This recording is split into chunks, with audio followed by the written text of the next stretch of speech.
The fluorescent lights hummed overhead, casting a sickly yellow glow across the half-empty diner. I could feel the weight of exhaustion settling into my bones like sediment at the bottom of a river, heavy, gritty, impossible to shake off. My feet throbbed in the cheap sneakers I'd bought from the thrift store 3 months ago. The soles worn so thin I could feel every crack in the linoleum floor beneath me. It was nearly midnight on a Tuesday, the kind of shift that dragged on forever while tips remained disappointingly scarce. The air smelled of burnt coffee, grease from the fryer, and something vaguely chemical from the cleaning supplies I'd used to wipe down the counter for the 3rd time that hour. Outside, rain streaked down the windows, turning the streetlights into watery halos of orange and white. I was invisible here. That's what I'd learned in the 6 months since I'd started working at Rosie's Diner. People looked through me, not at me. I was just the waitress with the faded black uniform and the name tag that read Emma in crooked letters. No one cared that I was putting myself through nursing school, or that I worked double shifts on weekends to afford the textbooks that cost more than my weekly rent. The door chimed, and I glanced up from the silverware I'd been rolling into paper napkins. 4 men walked in, their designer suits immediately out of place in this greasy spoon. They moved with the kind of confidence that comes from never being told no, their laughter too loud, their gestures too expansive. I recognized the type, young, wealthy, probably from the financial district downtown, slumming it for some ironic late-night meal. "Sit anywhere you'd like," I called out, forcing brightness into my voice that I didn't feel. They chose the large corner booth, sliding in with that careless ease of men who'd never had to worry about the cost of anything. I grabbed 4 menus and made my way over. My smile practiced and professional even as my lower back screamed in protest. "Evening, gentlemen. Can I start you off with something to drink?" The one closest to me, blonde hair slicked back, cologne so strong it made my eyes water, looked me up and down in a way that made my skin crawl. "Coffee. Black. And make it fresh, not that burnt shit you've probably had sitting there all night." I swallowed the retort that rose in my throat. "Of course. Anyone else?" They ordered coffee, sodas, water with extra lemon, and I retreated to the counter, my hands steady as I poured fresh coffee even though something uneasy had begun to twist in my stomach. I'd learned to trust that feeling. It usually meant trouble. When I returned with their drinks, they'd barely glanced at the menus. They ordered enough food for 8 people. Steaks, burgers, fries, onion rings, pie. The kind of excess that made me think of the $19 in my wallet that had to last until Friday. "Coming right up," I said, scribbling on my notepad. The kitchen was my sanctuary, the only place in the diner where I could drop the smile and just breathe. Miguel, the night cook, looked up from the grill and caught my expression. "Problemas?" he asked, his weathered face creased with concern. "Rich assholes," I muttered, clipping the order to the carousel. "The usual." He nodded knowingly and got to work. I leaned against the stainless steel counter for just a moment, closing my eyes, letting the sizzle of meat on the grill and the clatter of Miguel's spatula ground me. I brought out their food in waves, my arms aching from the weight of the plates. They ate like they'd been starved, talking loudly about deals and investments, and someone named Marcus who'd totally fucked up the Henderson account. I refilled drinks, brought extra napkins, smiled when they snapped their fingers at me like I was a dog. It was during one of these trips to their table that I noticed him. He sat alone in the booth by the window.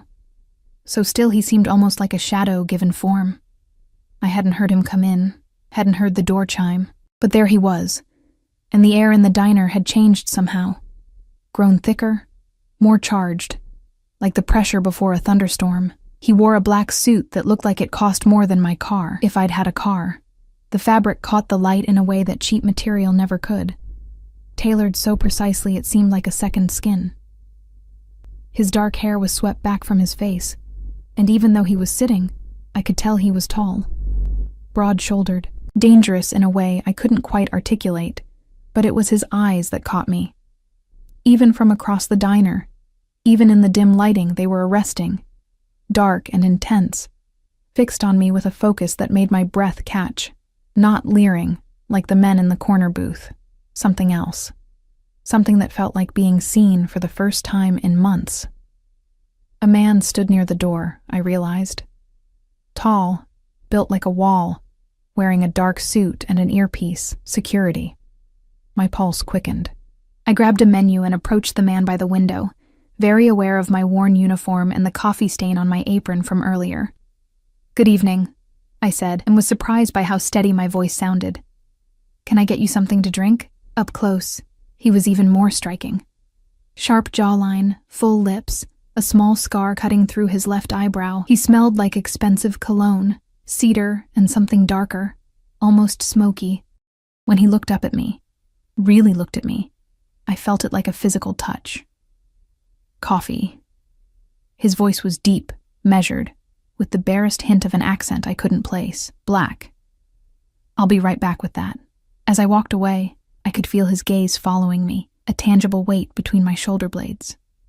I poured his coffee with hands that had developed a slight tremor, annoyed with myself. He was just another customer, just another man in an expensive suit. But I knew that was a lie, even as I thought it. I brought him his coffee, and he nodded once, a small gesture that somehow conveyed more gratitude than all the effusive thanks I usually received. "Have you decided what you'd like to order?" "Not yet." He paused, his eyes never leaving mine. "What do you recommend?" No one ever asked me that. "The meatloaf is actually really good. Miguel, our cook, makes it with this special blend of spices, comes with mashed potatoes and green beans." The corner of his mouth lifted, not quite a smile, but close. "Then I'll have that." I wrote it down, feeling strangely flustered. "I'll get that in for you."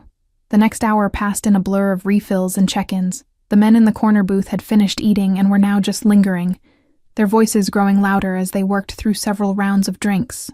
The man by the window ate slowly, methodically, occasionally glancing at a phone that looked like it cost more than my semester's tuition. The security guard never moved from his position near the door. It was almost 1 a.m. when the corner booth finally called me over. I approached with their check in hand, ready to finally be done with them. "Here you go, gentlemen, whenever you're ready." The blonde one, the one who'd ordered first, picked up the bill and looked at it like it had personally offended him. "This can't be right." My stomach dropped. "I'm sorry? These prices are insane. $42 for a steak? This is a fucking diner, not a 5-star restaurant." I kept my voice level. "Those are the menu prices, sir, the same prices listed when you ordered." "Well, they're wrong." He tossed the bill back at me. It fluttered to the floor, and I had to bend down to pick it up, my face burning. "We're not paying this." His friends laughed, and the sound scraped against my nerves like sandpaper. "Sir, I understand if there's an issue with the food or service, but the issue," he interrupted, leaning forward, "is that you're trying to scam us. What? You think because we're dressed nice we're just going to hand over whatever bullshit number you write down?" "I didn't write down any number. This is the register receipt. Are you calling me a liar?" His voice had gone cold, and something predatory flashed in his eyes. I could feel the panic rising in my chest, that familiar sensation of being trapped. Miguel had gone home 20 minutes ago. The only other person here was Linda, the night manager, who was in the back office doing paperwork. These men could walk out, and there was nothing I could do about it. The $187 tab would come out of my pay. That was rent money. That was textbook money. That was food for the next 2 weeks. "Please," I said, hating how small my voice sounded. "Please, just look at the menu. The prices are all listed. You know what I think?" The blonde man stood up, and his friends followed suit. "I think this shithole doesn't deserve our money. I think maybe we should just leave. You can't?" "Can't?" He stepped closer, invading my space, and I could smell whiskey on his breath. "Are you going to stop me, sweetheart?" I opened my mouth, but no words came out. My hands were shaking now, the receipt crumpling in my grip. This couldn't be happening. This couldn't. "There seems to be a problem." The voice came from behind me, deep, calm, and absolutely commanding. I turned to find the man from the window booth standing there, and suddenly the diner felt smaller. He wasn't particularly tall, maybe 6'1" or 6'2", but he filled the space in a way that defied physics. The security guard had moved closer, his hand resting casually on his belt, in a way that was anything but casual. The blonde man's bravado faltered for just a second before he rallied. "This doesn't concern you, buddy. Private conversation. It concerns me when 4 grown men are attempting to defraud a waitress of her wages. He said it so calmly, like he was commenting on the weather, but there was steel underneath. And when they're harassing a woman who's just trying to do her job. Look, we don't want any trouble. Then pay your bill. The temperature in the diner seemed to drop 10 degrees. The man in the black suit hadn't raised his voice, hadn't made any threatening gestures, but the blonde man actually took a step back. Who the hell do you think you are? And that's when I saw it. The moment of recognition. It flickered across the blonde man's face, then his friends, spreading like wildfire. Their complexions went pale. One of them actually swayed on his feet. The man in the black suit smiled, and it was the most terrifying thing I'd ever seen.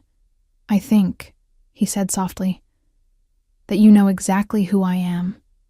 Now, pay the young lady with a 50% tip for her trouble. And then you're going to apologize. Mr. Moretti, we had no idea. Moretti.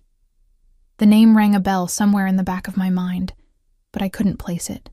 All I knew was that these men, who'd been so confident moments ago, were now fumbling for their wallets with trembling hands. The blonde man pulled out a wad of cash and thrust it at me. Here, 300. Keep the change. We're sorry. We're so sorry. I took the money mechanically, my brain struggling to process what was happening. Not to me, Mr. Moretti said quietly. To her. 4 pairs of eyes turned to me. We're sorry, they chorused, and it would have been comical if I weren't so confused. We're really sorry, miss. It won't happen again. Now leave. They practically ran for the door, stumbling over each other in their haste to escape. The security guard watched them go, then resumed his position, his expression never changing. I stood there, holding $300, my mind blank with shock. Mr. Moretti turned to me, and his expression softened incrementally. Are you all right? Yes. Thank you. I don't know what just happened, but thank you. He reached into his jacket. I flinched involuntarily and pulled out a wallet. How much was the bill? You don't have to. How much? $187. But you already helped. You don't need to. He placed $300 bills on the counter. For my meal. Keep the change. Sir, your meal was only $19. I know. His eyes held mine, and I felt that strange flutter in my chest again. You work hard. You deserve it. Before I could respond, he headed for the door. The security guard opened it for him, and they stepped out into the rain. Through the window, I watched as a black SUV, sleek, expensive, with tinted windows, pulled up to the curb. The security guard opened the back door, and Mr. Moretti slid inside. Then they were gone, and I was alone in the empty diner, holding $600 and trying to remember how to breathe. I didn't sleep that night. I'd gotten home to my studio apartment at nearly 3 a.m, my body exhausted but my mind racing like a hamster on a wheel. I kept replaying the scene in the diner, the way those men had crumbled at the mere presence of Mr. Moretti, the way his voice had cut through the tension like a blade through silk, the way he'd looked at me like I was something worth protecting. The money sat on my kitchen counter. $600 in cash. More than I made in 2 weeks. Enough to pay my rent with money left over for groceries, for the gas bill I'd been putting off, maybe even for that anatomy textbook I'd been trying to find used online. But it was the name that kept circling through my thoughts. Moretti. Why did I know that name? At 4 a.m, exhausted and wired on the coffee I'd drunk to stay alert during cleanup, I'd finally given in and Googled it. The results made my blood run cold. Dante Moretti, head of the Moretti crime family. Alleged connections to everything from racketeering to money laundering to things the articles only hinted at in vague, legally careful language. There were photos, him leaving courthouses, him at charity galas, him getting into expensive cars with tinted windows. In every single one, his expression was unreadable. His eyes hidden behind dark sunglasses. The man who'd saved me was a criminal. Not just any criminal. If the articles were to be believed, he was one of the most dangerous men in the city. I should have been terrified. I should have been planning to quit my job, to move, to avoid that diner for the rest of my life on the off chance he came back. Instead, I kept remembering the way he'd said, Are you all right? The genuine concern in his voice. The fact that he could have ignored the whole situation, could have finished his meal and left, but instead, he'd stepped in. For me. A nobody waitress in a rundown diner. When my alarm went off at 11, I had a noon shift at the diner and an evening class. I felt like I'd been hit by a truck. I dragged myself through a shower, pulled my hair into a ponytail, and stared at my reflection in the bathroom mirror, dark circles under my eyes, pale skin. The exhaustion of someone barely holding it together. Pull yourself together, Emma, I muttered. He was just a customer. He's not coming back. But my hands trembled slightly as I applied mascara. The diner looked different in daylight. Less atmospheric, more obviously run down. The vinyl on the booth seats was cracked and patched with duct tape. The walls were a dingy beige that had probably been white once. But it was familiar, and after the surreal events of last night, familiar felt safe. Emma! Linda, the manager, called out from behind the counter as I walked in. She was a woman in her 50s with bottle red hair and a voice roughened by decades of cigarettes. Got your section set up. Oh, and some guy left this for you. She handed me an envelope, heavy cream-colored paper, expensive. My name written across the front in elegant handwriting. Emma. My heart started pounding. When? Who? About an hour ago. Big guy, looked like security or something. Didn't say a word, just handed it to me and left. Linda was watching me with undisguised curiosity. You got a secret admirer or something? Something like that, I murmured, turning the envelope over in my hands. There was no return address, no other markings. Well, don't keep me in suspense. Open it. But I couldn't. Not here. Not with Linda's eyes on me. Bathroom break first. I locked myself in the single-stall restroom, my fingers fumbling with the envelope's seal. Inside was a card. Heavy cardstock, the same expensive quality as the envelope. And something else. I pulled out the card first. The handwriting was the same as on the envelope, precise and controlled. Miss Emma, I apologize if my intervention last night caused you any distress. It was not my intention to frighten you, merely to ensure you received what you were owed. I find myself in need of someone trustworthy for a private matter. If you're interested in discussing a potential opportunity, please call the number below at your convenience. The compensation would be substantial. Respectfully, DM below was a phone number, and beneath that, folded into the card, were 5 $100 bills. $500, just like that, for nothing. I stared at the money, then at the card, then back at the money. This was insane. This was dangerous.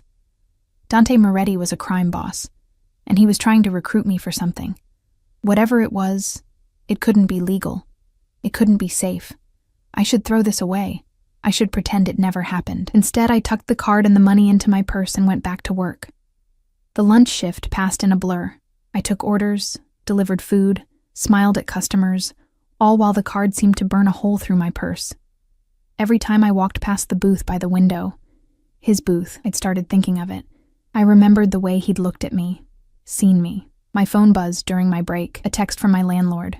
Rent is officially late. Need payment by Friday, or I'm starting eviction proceedings. I closed my eyes and leaned my head back against the break room wall. Friday was 3 days away. Even with the money from last night and the $500 in the card, I was cutting it close. And after rent, I'd have almost nothing left. I pulled out the card and stared at the number. The compensation would be substantial. My fingers hovered over my phone's keypad. This was stupid. This was potentially life-threatening. I should be running in the opposite direction. But I was so tired of working 70-hour weeks and still barely scraping by. Tired of choosing between textbooks and groceries. Tired of being invisible, of being one unexpected expense away from homelessness. Before I could talk myself out of it, I dialed. The phone rang once, twice. On the third ring, someone picked up. Miss Emma. That voice, deep, measured, unmistakable. Not an assistant. Him. I wasn't certain you'd call. Mr. Moretti. My voice came out steadier than I felt. Your card said you had an opportunity to discuss. I do. But not over the phone. Would you be available to meet this evening? I can send a car. A car? Of course he could send a car. Probably the same black SUV with tinted windows. I have class at 7. Before then, 6 o'clock. I'll have you back in plenty of time. I should say no. Every self-preservation instinct I had was screaming at me to hang up, block the number, forget this ever happened. Where? I heard myself ask. The car will pick you up from the diner. The driver will bring you to a safe public location. I give you my word. You'll be in no danger. The word of a crime boss. That should have been meaningless, but something in his tone made me believe him. Okay, I said quietly. 6 o'clock. Thank you, Emma. I'll see you then. He hung up before I could respond, and I sat there staring at my phone, wondering what I'd just agreed to. The afternoon dragged on interminably. I messed up orders, forgot drink refills, dropped a tray of silverware that clattered across the floor like an accusation. Linda pulled me aside at 4:30. You okay, honey? You seem distracted. Just tired, I lied. Didn't sleep well. She studied me with those sharp eyes that had seen everything in her 5 decades of waitressing. This got something to do with that envelope? It's nothing, really. She didn't believe me, but she let it go. Well, you're off at 5:30 anyway. Try to get some rest before your class. At 5:45, I was standing outside the diner in my street clothes, jeans and a sweater, the nicest things I owned that weren't stained or threadbare. The early October evening was cool. The sun just starting to set, painting the sky in shades of orange and gold. At exactly 6 o'clock, the black SUV pulled up to the curb. The back window rolled down, and I saw him. Dante Moretti, looking exactly as devastating as he had last night, his dark suit perfect, his expression unreadable, but those eyes, those intense, dark eyes, were fixed on me with that same focus that made my breath catch. The security guard from last night, the one who'd stood by the door, got out and opened the back door. Up close, he was even more imposing, easily 6'4", and built like he spent every free moment in a gym. Miss Emma, he said, his voice surprisingly soft for someone his size. I'm Marcus. I'll be driving today. I hesitated at the door, looking into the SUV's plush leather interior. This was my last chance to walk away, to choose safety over curiosity, poverty over danger. I promise you're safe, Dante said quietly. Just a conversation, nothing more. I took a breath and climbed in. The interior smelled like leather and that same cedar cologne he wore. The seats were heated, the windows so dark I could barely see outside. There was a privacy screen between us and the front seat, currently down so I could see Marcus getting behind the wheel. Dante was sitting on the opposite side, giving me space, but I was acutely aware of him. Of the way he filled the space, of the controlled power in the way he held himself. Thank you for agreeing to meet, he said, as Marcus pulled smoothly into traffic. I know this must seem unusual. That's one word for it. I tried to keep my voice light, but it came out shaky. Where are we going? Rosewood Park. There's a cafe there, public, well lit. We can talk openly. A park. A cafe. Public and safe, just like he'd promised. Some of the tension in my shoulders eased slightly. You know who I am, he said. It wasn't a question. I Googled you. No point in lying. After last night. And yet you called anyway. You're either very brave or very desperate. Maybe both, I admitted. Something flickered across his face. Respect, maybe? Honesty. I appreciate that. He shifted slightly, and I caught a glimpse of a shoulder holster beneath his jacket. The sight should have terrified me. Instead, it was almost reassuring in its honesty. He wasn't pretending to be something he wasn't. The opportunity I mentioned, he continued, requires someone trustworthy, discreet, someone who needs money but has integrity. And you think that's me? You don't even know me. I know you work 2 jobs to put yourself through nursing school. I know you stood up to 4 men last night even though you were terrified. I know you didn't steal that $300, even though you easily could have. I stared at him. How do you know about nursing school? I make it my business to know things. He said it matter-of-factly, without apology. Especially when I'm considering bringing someone into my circle, your circle. I laughed, but it sounded slightly hysterical. You mean your organization, your crime family? Yes. At least he was honest. What exactly would I be doing? Because I can't. Nothing illegal, he interrupted gently, and nothing dangerous. I simply need someone to provide medical care for individuals who can't go to a hospital. The words hung in the air between us. Medical care for people who couldn't go to hospitals. People who'd been shot, stabbed, beaten. People involved in the same world Dante inhabited. I haven't finished nursing school, I said weakly. I'm not qualified. You're in your final year. You've completed your clinical rotations. You know more than most people. His eyes never left mine. And you'd be supervised. I have a doctor on staff who can guide you for anything serious. But he can't always be available, and there are situations where we need someone with medical knowledge on hand. Why me? There are plenty of nurses you could hire. Actual licensed nurses. Because most people who work in healthcare have too much to lose. You, forgive me for being blunt, have very little, which means you're less likely to be compromised. It should have stung, but it was true. I had no family, no real friends, no career yet. I was nobody. Forgettable. Disposable. Except to him, apparently, I wasn't.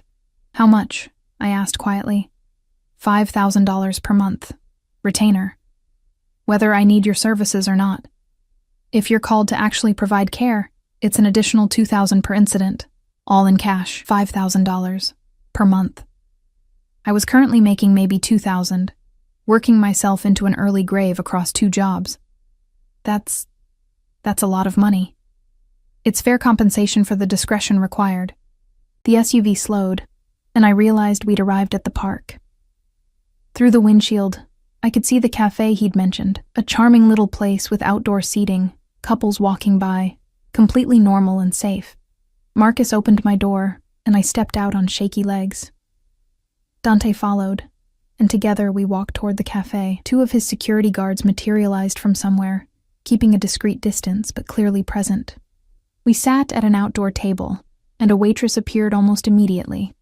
Dante ordered an espresso. I asked for tea, not trusting myself with anything stronger. When we were alone again, he leaned forward slightly. I need an answer, Emma, but I want you to understand what you'd be agreeing to. Once you're in, you're in. You can't tell anyone about this arrangement. You can't keep records. You'll be on call, potentially at any hour, and you'll be exposed to things that may disturb you. Violence, I said. Yes. Though I'll do my best to shield you from the worst of it. I thought about my landlord's text. About the stack of unpaid bills on my kitchen counter. About the ramen noodles I'd eaten for dinner 3 nights in a row, because it was all I could afford. But I also thought about crossing a line I couldn't uncross. About becoming complicit in things I'd never be able to take back. Can I think about it? I asked. Disappointment flickered across his face, quickly masked. Of course. Take your time. He pulled out a business card, different from the one he'd left at the diner. This one with just a phone number embossed in black on black. Call me when you decide. No pressure. Our drinks arrived, and we sat in silence for a moment. The park around us was beautiful in the fading light. Children playing on swings, dogs chasing frisbees, normal life, continuing on while I sat across from one of the most dangerous men in the city and contemplated selling my soul. Why did you help me last night? I asked suddenly. You could have just ignored it. He was quiet for a long moment, his fingers wrapped around his espresso cup. My mother was a waitress, he said finally. She worked 3 jobs to keep food on the table after my father died. I watched men treat her the way those men treated you. I swore I'd never stand by and allow it if I could prevent it. The vulnerability in his voice surprised me. This man who commanded fear with a single look, who ran a criminal empire, had just given me a piece of himself. I'm sorry about your mother, I said softly. She passed 5 years ago, cancer. He met my eyes. She never got to see me become legitimate. That's what all this is for, ultimately. Building something that can transition out of the shadows. But that's a long road, and in the meantime, I need people I can trust. I didn't know what to say to that. Didn't know how to reconcile this man.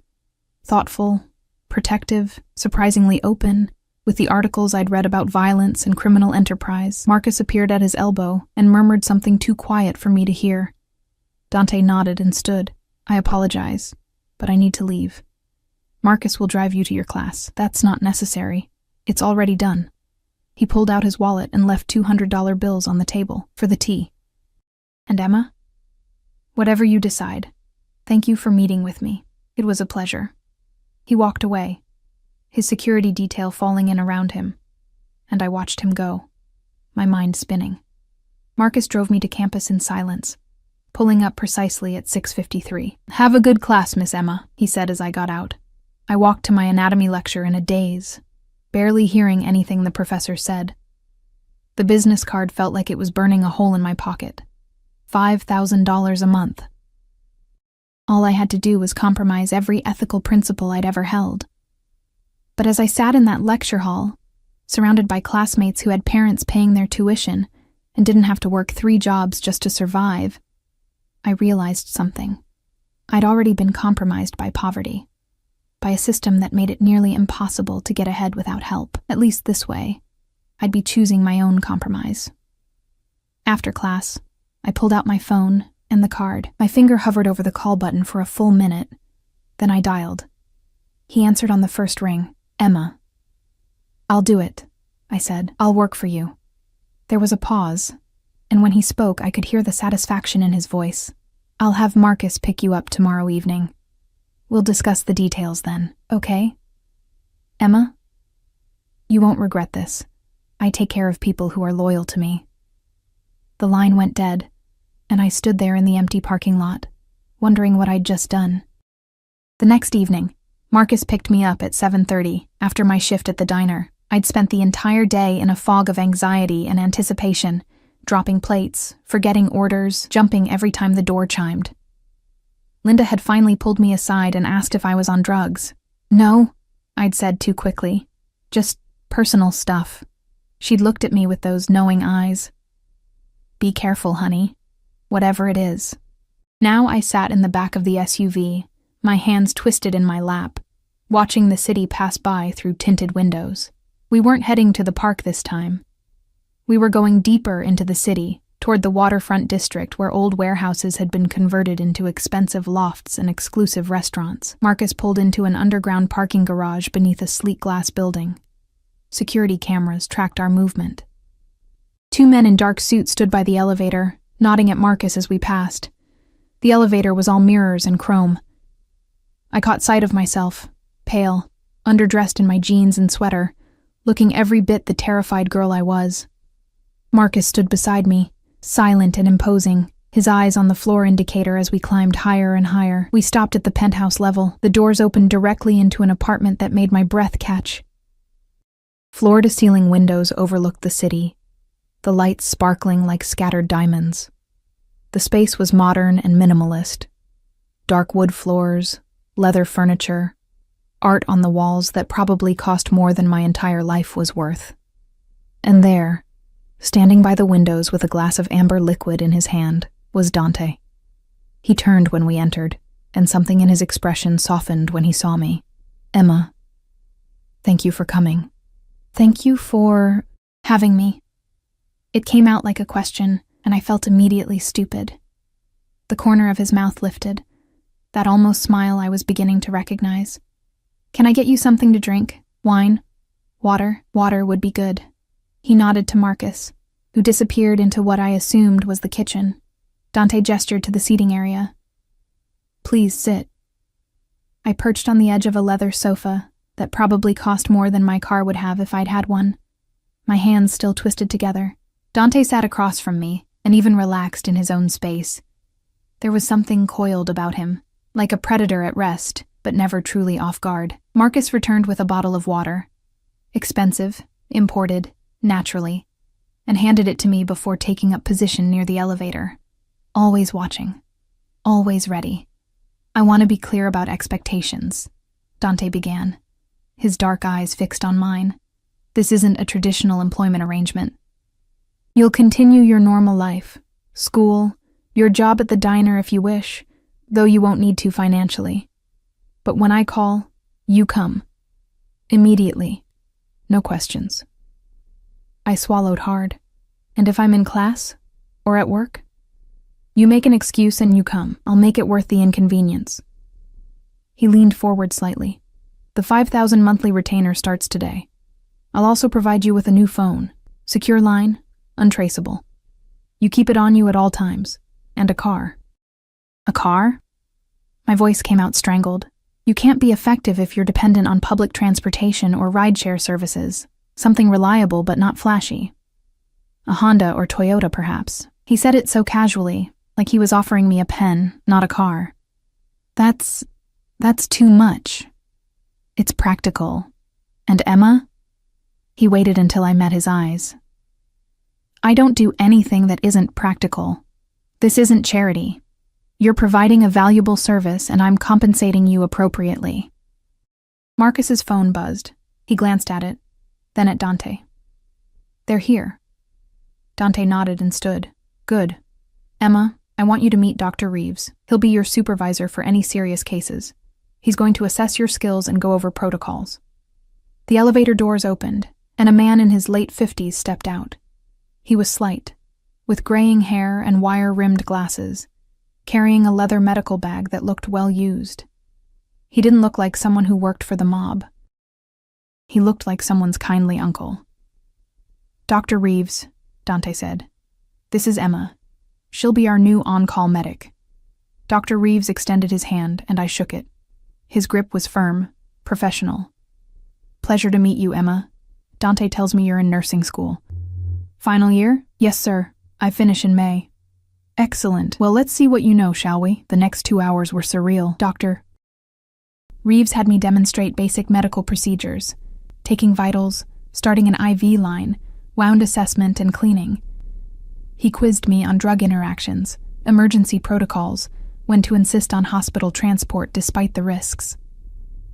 Through it all, Dante watched from the windows, his phone periodically buzzing with messages he'd glance at and dismiss. Marcus remained by the elevator, a silent sentinel. She's good, Dr. Reeves finally announced to Dante. Knows her stuff, steady hands, good instincts. With a bit more practical experience, she'll be excellent. Good. Dante turned to face us fully. Emma, Dr. Reeves will provide you with supplies, basic trauma kit, medications, everything you might need. Keep it in your car at all times.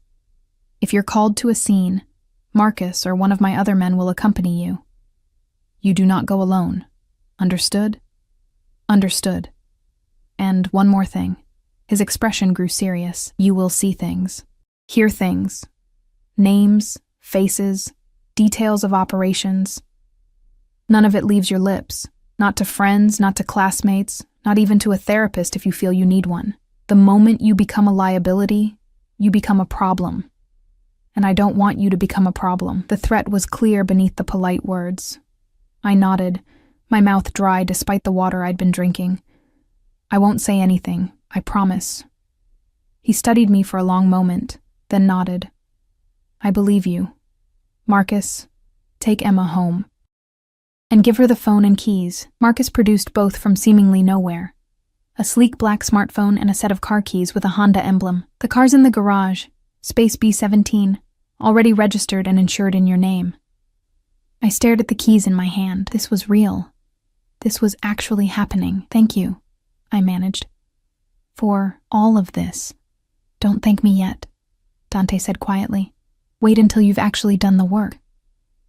Marcus escorted me back to the elevator. As the doors began to close, I caught one last glimpse of Dante, silhouetted against those massive windows, looking out over the city he controlled from the shadows. The car was a dark gray Honda Civic, a few years old, but in perfect condition. I sat in the driver's seat, my hands on the steering wheel, and tried to process everything that had just happened. My old phone buzzed, a text from my landlord, "Where's the rent?" I looked at the new phone Marcus had given me. Already there was a message, $5,000 deposited in your account. Account details attached. DM $5,000, just like that. I drove home in my new car, parked it on the street outside my building, and walked up to my apartment in a daze. Inside, I pulled out my laptop and checked my bank account. The money was there. All of it. I paid my rent. I paid my utilities. I bought groceries online. Real food. Not just ramen and canned soup. I ordered the textbook I'd been putting off.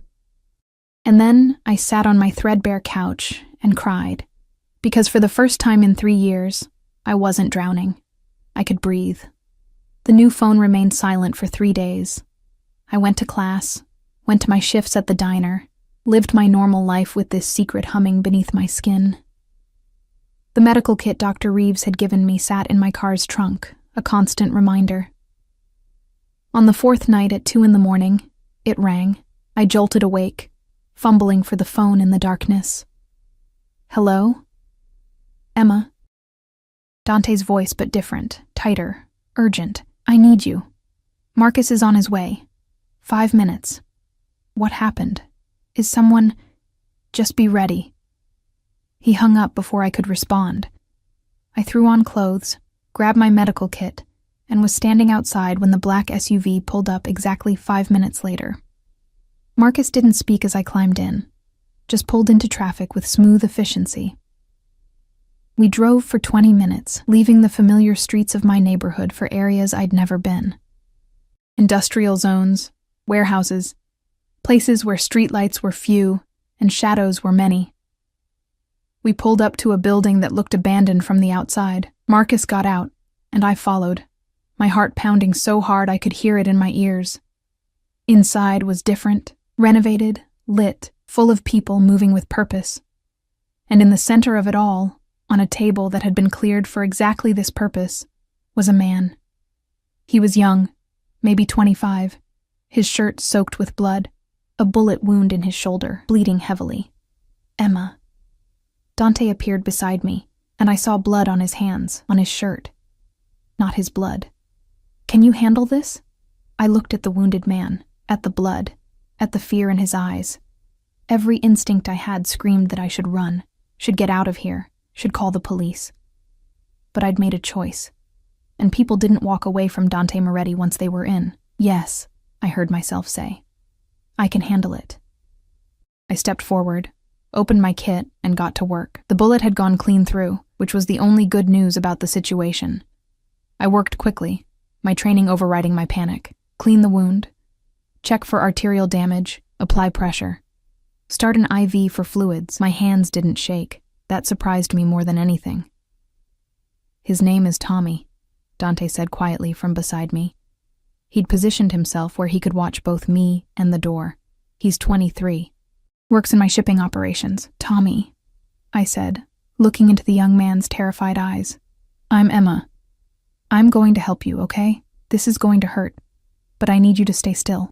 He nodded, teeth gritted against the pain. Someone had given him something to bite down on. A leather belt, I realized with a sick twist in my stomach. Like something out of a Western. Dr. Reeves had taught me well. I irrigated the wound, checking carefully for any debris or fabric. The entry and exit wounds were clean, the bullet missing anything vital by what looked like inches. Lucky. He was incredibly lucky. He needs antibiotics, I said, not looking up from my work. And he should really be in a hospital.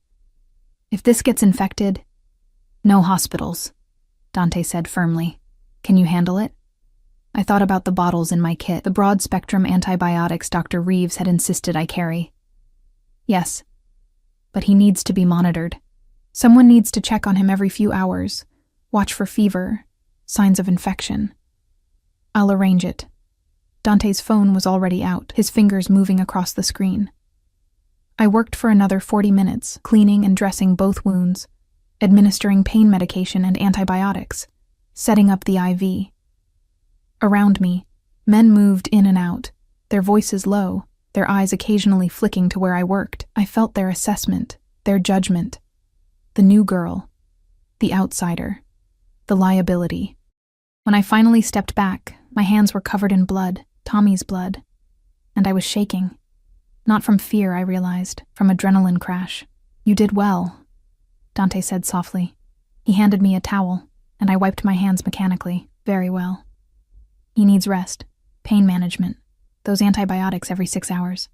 My voice sounded strange, clinical, like someone else was speaking through me. And if he develops a fever over 101, or if there's increasing redness or discharge from the wounds, he needs a hospital regardless of the risk.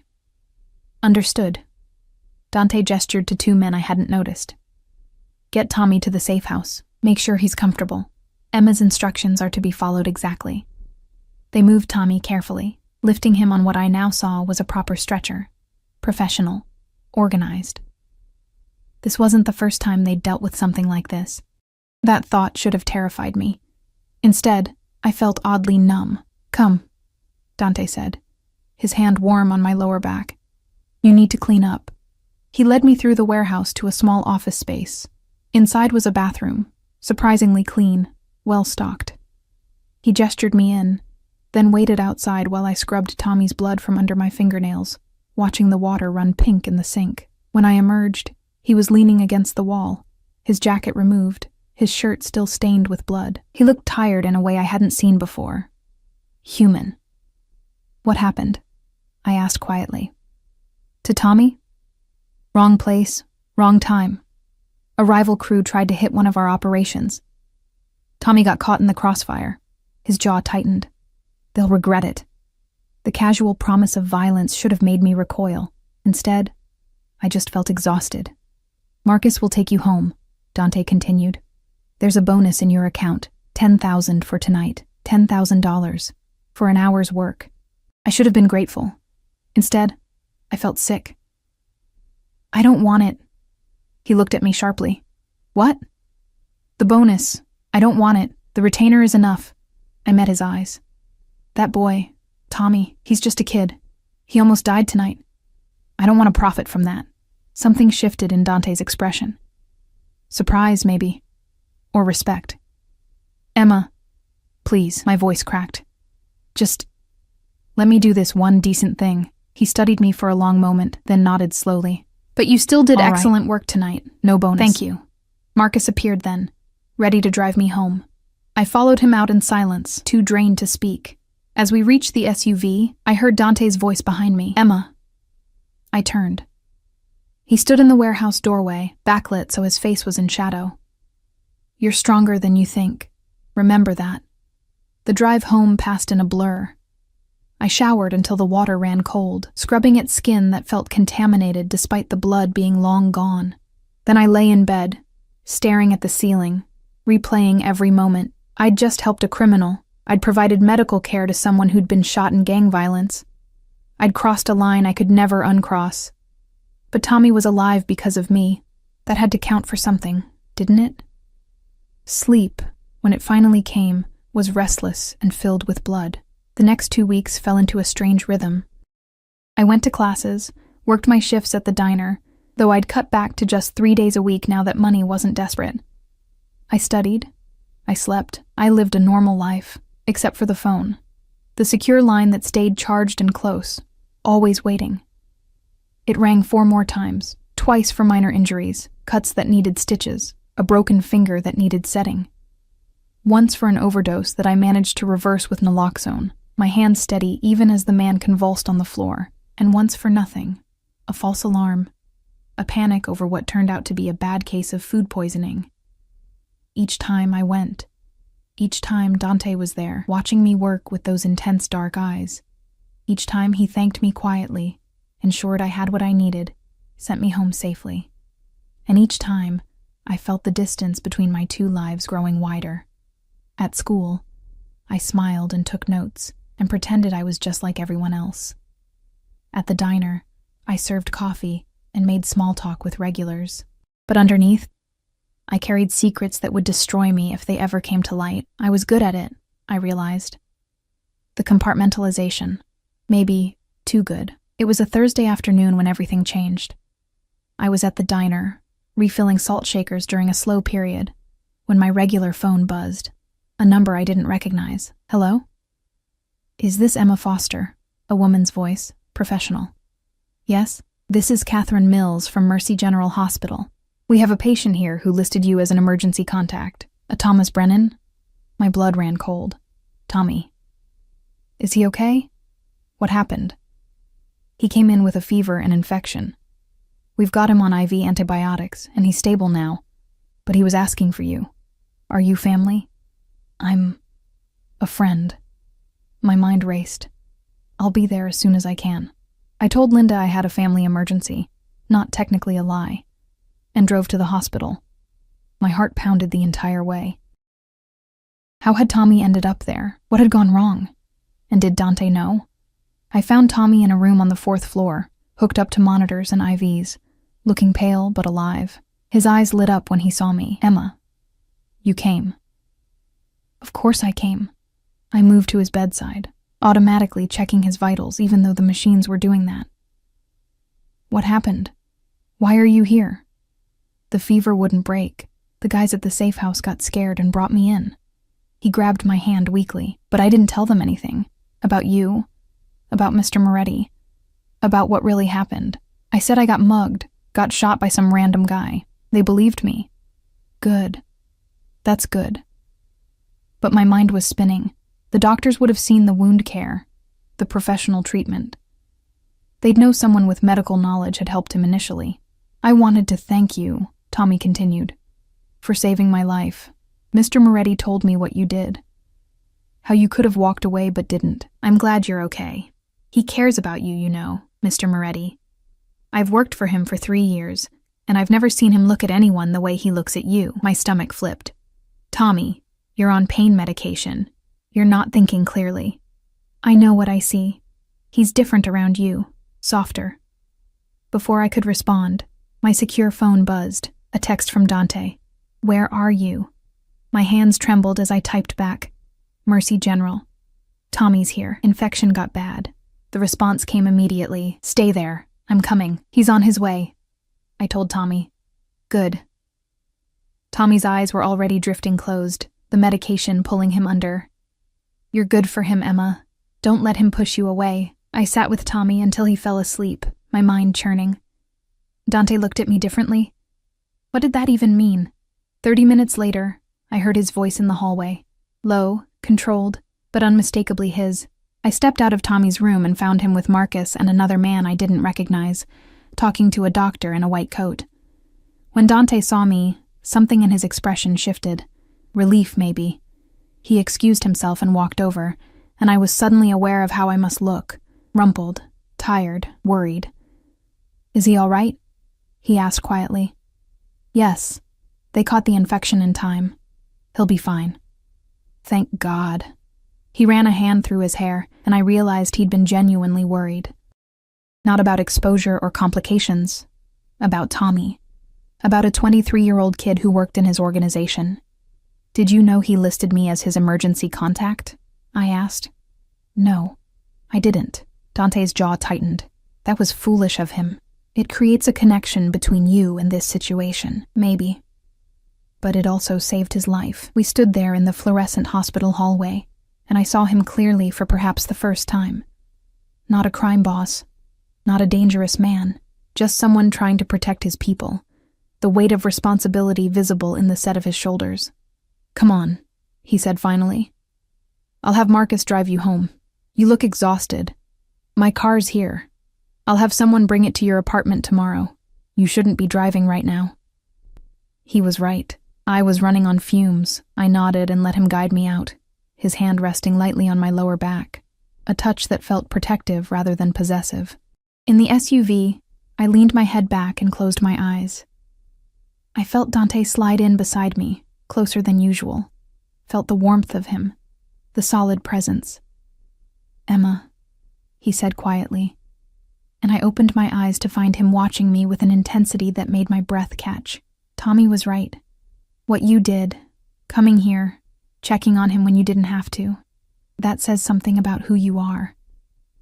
I'm just a waitress who couldn't afford rent, I said tiredly. Not some kind of hero. You're more than you give yourself credit for. His hand found mine in the darkness, his fingers warm and strong, much more. And there, in the back of that SUV with the city lights streaming past, something fundamental shifted between us. Something dangerous, something inevitable. The weeks that followed were a study in contradiction. I lived 2 lives, and the line between them blurred more each day. By day, I was Emma Foster, nursing student, Part-time waitress. Nobody special. I studied for exams, worked my shifts at Rosie's, grabbed coffee with classmates who complained about homework and dating and normal, mundane things. By night, I belonged to Dante's world. The calls came regularly now, not always for medical emergencies, but for other things. He'd ask me to meet him for dinner at restaurants where the waiters knew his name, and the private rooms in the back were never questioned. He'd send Marcus to drive me to his penthouse, where we'd talk for hours about everything and nothing. My childhood in foster care, his memories of his mother, the books we'd read, the dreams we'd had before life got complicated. He never touched me beyond that initial hand-holding in the SUV, never crossed the line into something more. But the tension between us grew like a living thing, heavy and electric, until I could barely breathe when we were in the same room. "You're playing with fire," Linda told me one afternoon at the diner. She'd cornered me in the back, her sharp eyes missing nothing. "Whatever you're mixed up in with that man, the one in the expensive suits who keeps sending cars for you, it's going to burn you." "I'm being careful," I said. "Careful." She laughed, but there was no humor in it. "Honey, I've been around long enough to recognize a woman falling in love with danger, and that's exactly what you're doing." I wanted to deny it, but the words stuck in my throat because she was right. I was falling for Dante Moretti, falling for a man who ordered violence with the same ease most people ordered coffee, a man whose hands had blood on them, whose empire was built on things I didn't want to think about too closely. But I was also falling for the man who remembered how I took my tea, who'd set up a college fund for Tommy after he recovered, who called me at midnight just to hear my voice when he couldn't sleep, who looked at me like I was something precious and rare, instead of disposable. It was dangerous. It was stupid. It was inevitable.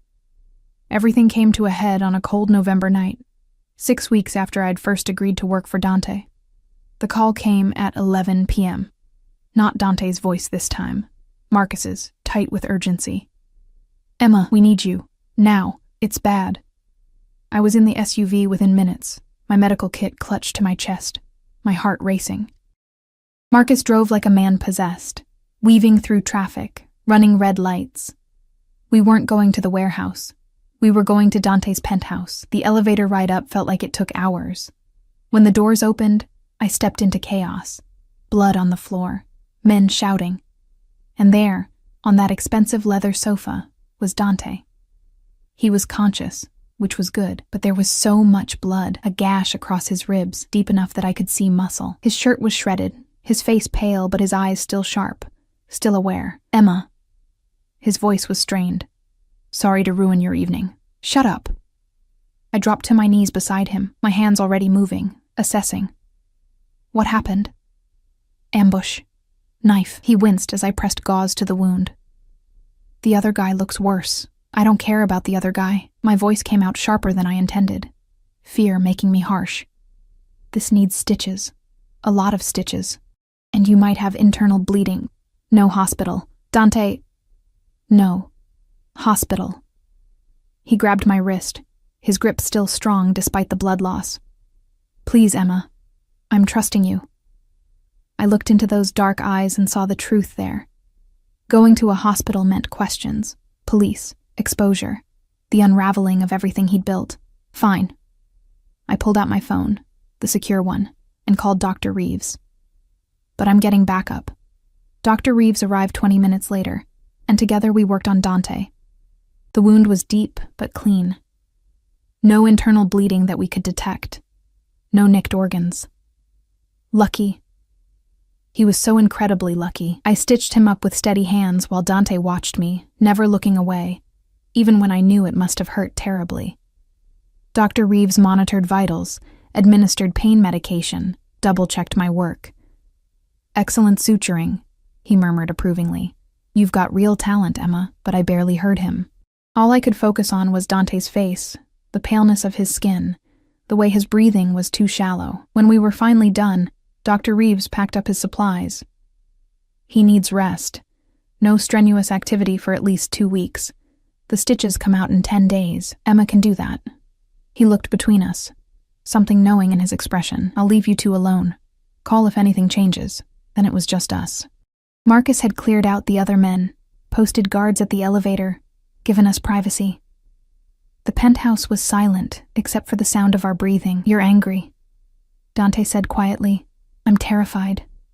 I sank into the chair beside the sofa, suddenly exhausted. You could have died tonight, if that knife had been 2 inches to the left. But it wasn't. That's not the point. My voice broke. You can't keep doing this, putting yourself in danger like you're invincible. You're not invincible, Dante. You're human. You bleed. You can die, I know. He shifted, wincing, and reached for my hand. This time I let him take it. Emma, I need to tell you something. If it's about the ambush, it's about you. His thumb traced circles on my palm, the gesture somehow more intimate than anything we'd shared before. From the moment I saw you in that diner, standing up to those men even though you were terrified, I knew you were different, special. And every day since, you've proven me right. My heart was pounding so hard I could hear it. Dante, let me finish. His eyes held mine, dark and intense, and vulnerable in a way I'd never seen. I've done terrible things, Emma. I've hurt people. I've made choices I can't take back. I'm not a good man. But when I'm with you, I want to be. You make me want to be better. You are better, I whispered. You're loyal to your people. You protect them. You saved me when you didn't have to. That counts for something. Does it? He pulled me closer, and I went willingly, perching on the edge of the sofa beside him. Does it count enough for you to forgive what I am? What I do? I thought about that, about the violence I'd witnessed, the people I'd treated for injuries sustained in his world, about the lines I'd crossed, the complicity I'd accepted, but I also thought about Tommy, alive because Dante had called me. About the single mother I'd met at one of his warehouses, whose medical bills Dante had paid without being asked. About the way he looked at me like I mattered. I'm already in too deep to pretend I'm innocent, I said finally. We both know that.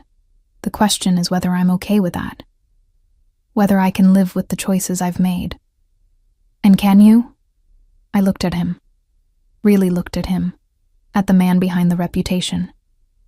The son who'd loved his mother. The leader who cared for his people. The complex, contradictory, dangerous man who'd somehow become essential to me.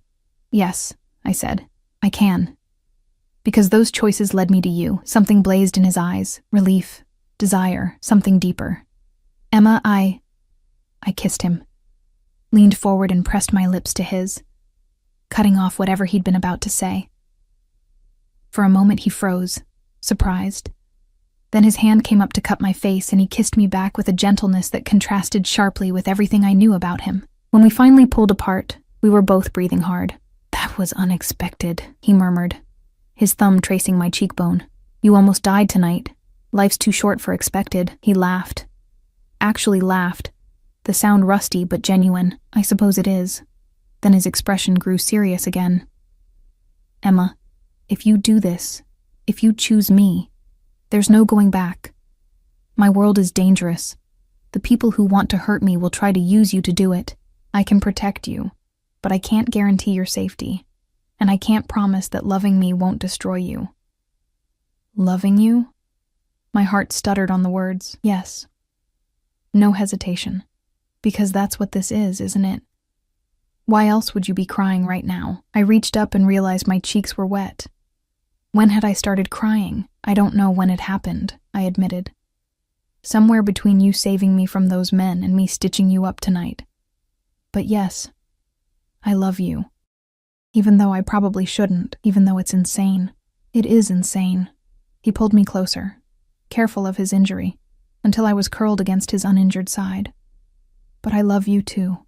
Have for weeks now. I just didn't think I had the right to say it. We stayed like that for a long time, wrapped in each other, the city lights twinkling through the windows. I could hear his heartbeat, steady and strong beneath my ear. Alive. He was alive. What happens now? I asked quietly. Now? His fingers traced patterns on my shoulder. Now I take you to dinner tomorrow night.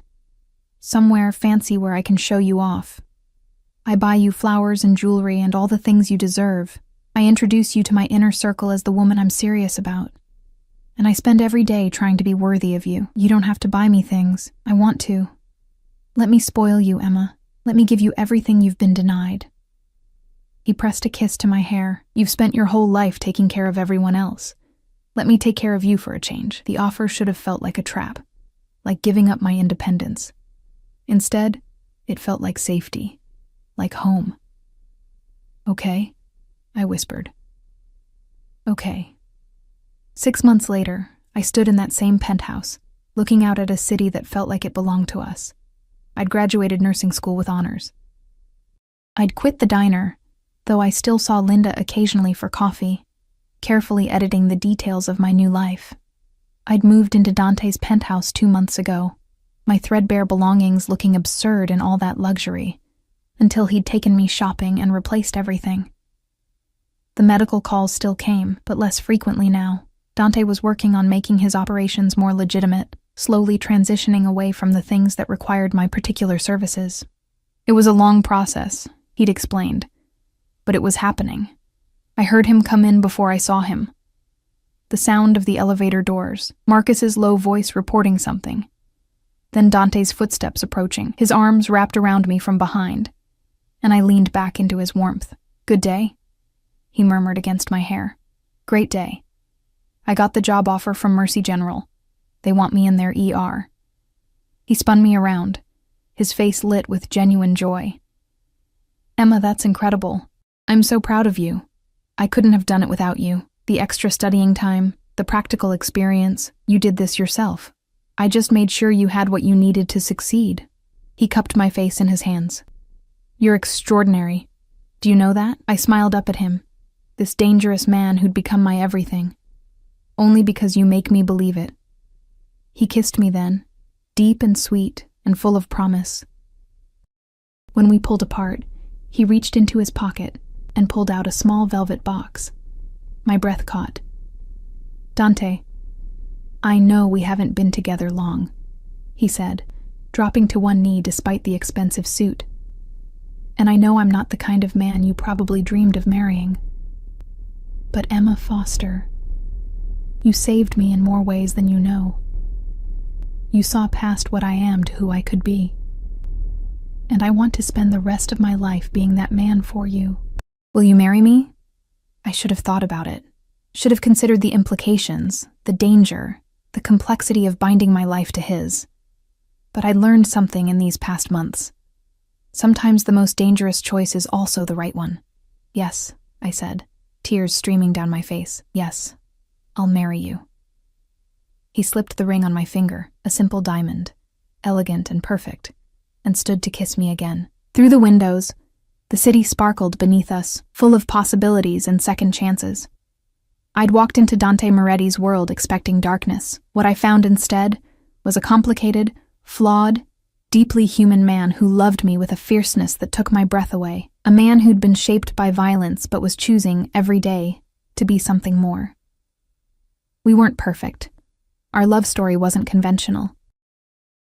But it was ours, built on trust and honesty and the strange alchemy that happens when two broken people find each other and decide to heal together. As Dante held me close, I thought about the terrified waitress I'd been 6 months ago, invisible and struggling. She seemed like a different person now. Because I was different. Stronger. More confident. Loved. "No regrets?" Dante asked softly, as if reading my thoughts. I looked at the ring on my finger, then up at the man who'd given it to me. The mob boss who'd become my savior, my partner, my home. "Not a single one," I said, and meant it with every fiber of my being. Outside, the city glittered like scattered diamonds, full of danger and beauty and endless possibility, and inside, in the warmth of Dante's arms, I was finally, truly free.